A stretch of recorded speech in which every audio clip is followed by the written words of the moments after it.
Hello and welcome, I'm your Mr. Venom 1974 and it's time for another video. It's time for the Gen 8. You know we are now in Generation 8 of a console history, and so I want to present you one console from each era. That's my personal favorite. Maybe you sent a video response as well. Start the countdown with Generation 1.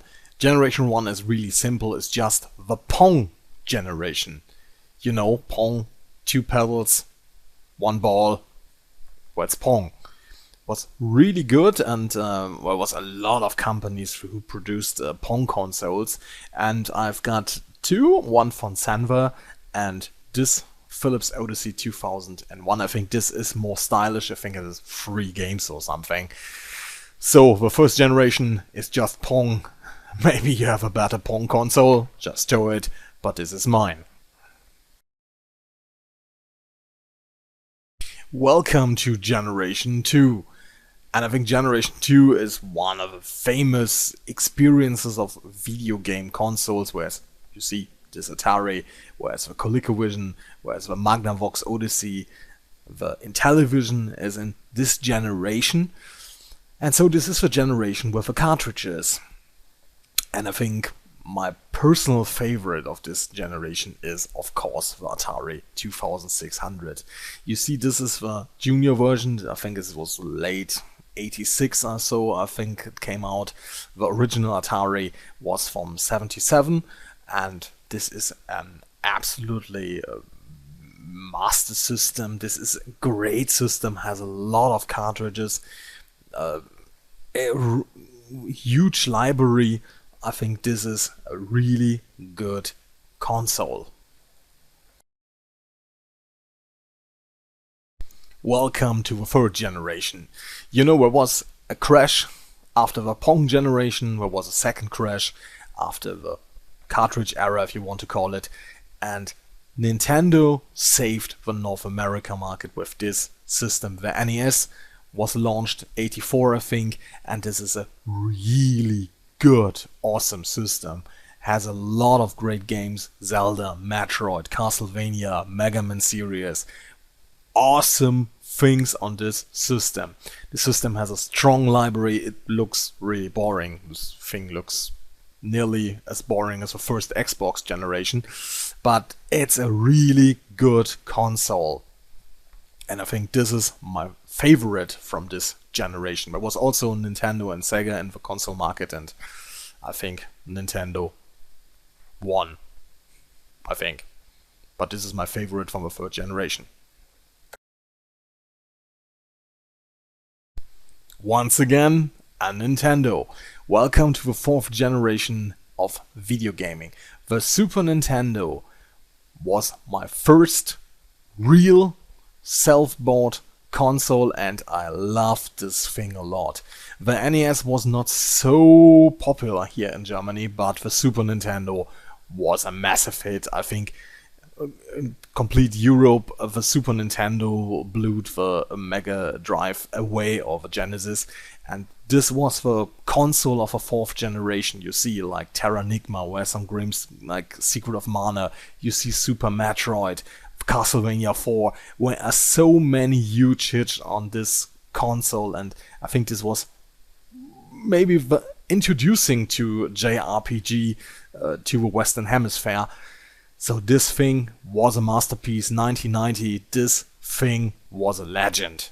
So if you are a collector and if you love retro games, this is a great system, and I think you can call this fourth generation. Welcome to the 16-bit era. And nothing was better than the Super Nintendo. Welcome to Generation 5, and I think you see this is the big player who start in the 5th generation. Welcome to the Sony world. Nintendo was a dominant force in the video game industry, and we want to do some CD technology, and you know, it was not the PlayStation. We got the Philips the CDI, and the CDI was a total failure. Nintendo wanted to do some very interesting things with 3D technology. That was the Virtual Boy. This was also a total garbage.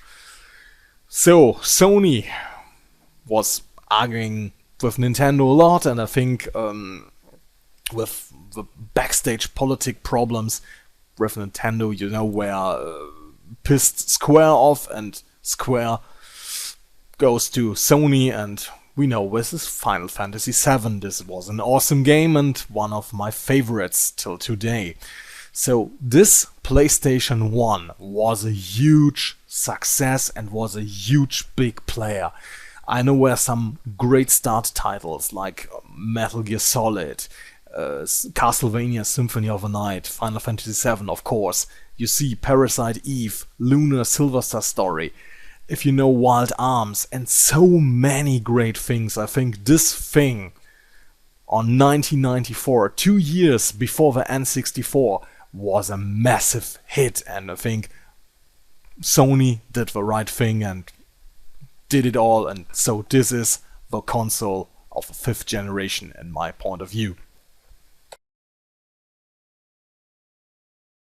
Generation 6, and it's Sony again. Welcome to the PlayStation 2. This item, this console, was released on the 2000, and it has some competitor like the GameCube, like the Dreamcast, but it was really good console, and I think Sega did so many things wrong because this item is really, really, really good. I command every one of you to buy a Dreamcast. It's a really good console, but Sega blew it again. And it was also the Xbox, that was 2001, and the PlayStation was head-to-head with Microsoft. It was a really good battle, I think, and Nintendo was not so strong in this generation, I think. But the PlayStation 2 had the better games library. If you see it, the Xbox was really good. Halo was awesome. Halo 2 was maybe one of the best console games of this decade.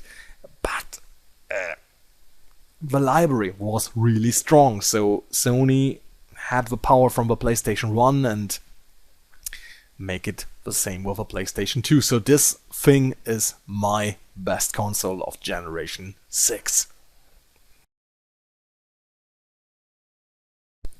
Generation 7, and it's a PlayStation again. I like your comments. Why the PS3? I explain. 2005, the Xbox 360 was launched. It was a really good console, really good. 2006, there was also the Wii and the PS3. The Wii has this motion controls, but was now really accepted. But as a gamer, you don't need any mini games or tech demos.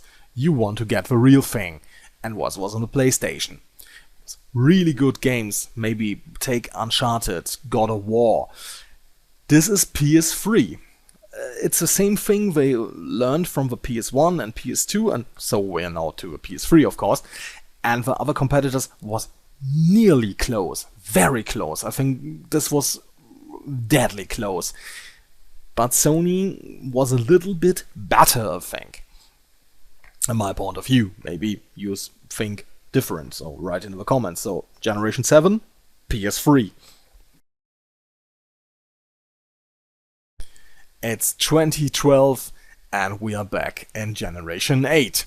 This is the Wii U, and I tell you why I think the Wii U is better than the Wii. First of all, there's not a huge games library, even not today. I think the best game still is Zombie U. Maybe you think otherwise, so write in the comments.